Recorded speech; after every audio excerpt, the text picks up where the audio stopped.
Welcome to Chain Reaction by Capital Copilot, your daily dose of the latest in cryptocurrency news, market insights, and blockchain trends. Let's get started. Bitcoin tests critical support while institutional holders demonstrate surprising resilience. Ethereum falls below psychological barriers as quantum threats accelerate. Plus, the Clarity Act faces its make-or-break moment in the Senate.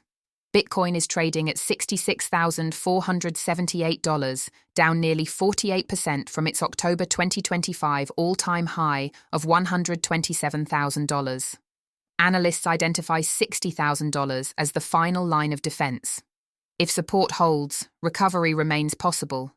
But if 60,000 breaks, Bitcoin could fall to $40,000. Short-term holders capitulated this week, moving nearly 22,000 BTC to exchanges at a loss, signaling panic selling driven by geopolitical tensions and macro uncertainty.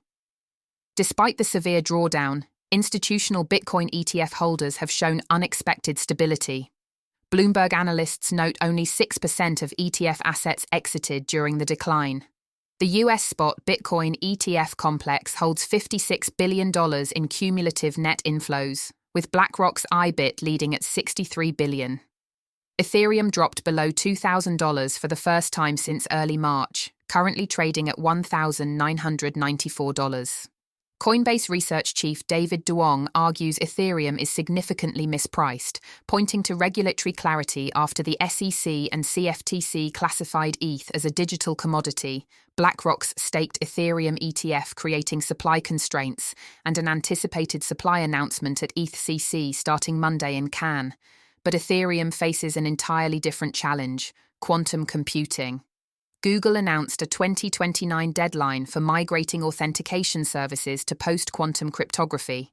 Ethereum has a dedicated quantum research team, a phased roadmap across 4 upcoming hard forks, and over 10 client teams shipping weekly test networks.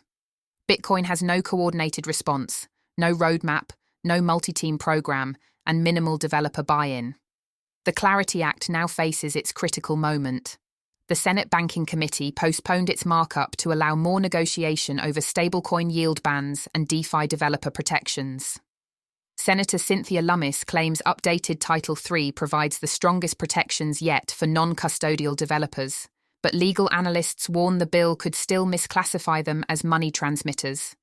If the bill doesn't pass before midterm recess, passage will likely be delayed until 2027.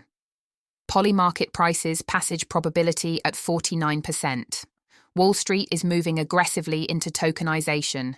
Nasdaq received SEC approval to support tokenized stocks and ETFs.